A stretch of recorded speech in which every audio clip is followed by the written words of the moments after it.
Let's start with the word itself, motivation. It comes from a word that simply means to move. And that tells you everything you need to know. Motivation isn't about hype, inspiration, or waiting to feel ready. It's about movement, action, getting yourself to do something, even if it feels uncomfortable. So when an athlete says, "I'm not motivated," what they really mean is, "I'm not moving." And that's the problem we need to solve. Now here's the next layer. All motivation is movement. But the direction of that movement, that's where things get interesting. You're either moving towards something, a goal, a dream, a version of yourself that you want to become, or you're moving away from something.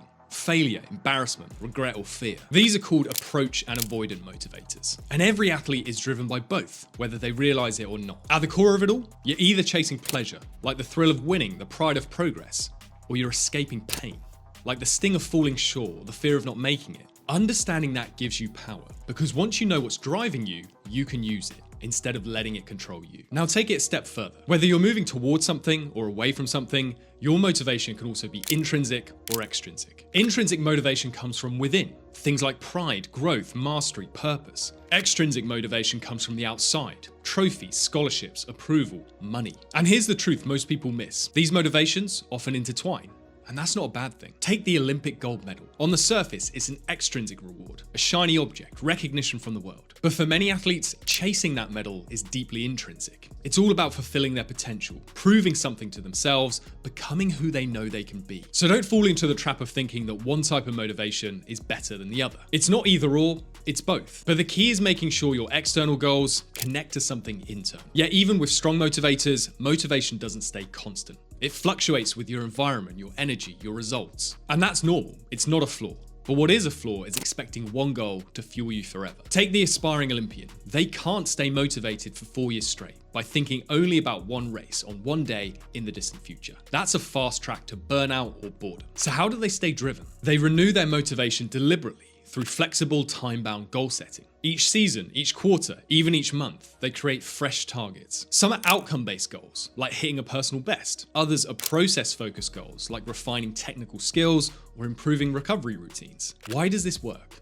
Because it keeps the brain engaged, it keeps things novel. And novelty is essential fuel for motivation. It gives you that sense of progress, excitement, and purpose, even when the ultimate goal is still far away. Long-term vision gives you direction, short-term meaningful goals keep you moving. But here's the thing, motivation can't be sustained by vision and goals alone. For athletes, motivation only remains when their fundamental needs are met. This is where self-determination theory comes in. It explains what drives us, and at its core are 3 basic needs. Autonomy, the need to feel in control of your actions, to make your decisions, and to feel like you're choosing your own path. Competence, the need to feel effective in your actions, that you're improving and that you're mastering your craft. Relatedness, the need for connection and support from others, teammates, coaches, or fans. When these 3 needs are met, motivation thrives. When they're unmet, motivation falters, no matter how clear your goals are. An athlete who feels they have no control over their training schedule, isn't seeing improvement in their skills, or feels isolated from their team, will struggle to stay motivated long-term,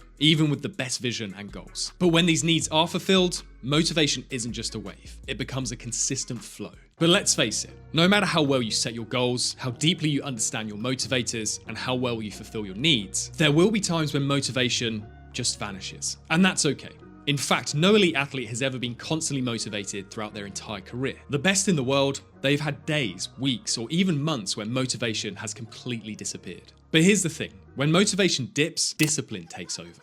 Discipline isn't about waiting for the feeling of motivation to return. It's about showing up regardless of how you feel. It's about sticking to the process, the habits, and the systems that you've built, even when your mind wants to quit. Because when motivation is low, discipline gives it the time and space to restore itself. And once discipline takes the wheel, motivation gradually follows. It may take days, weeks, or even longer.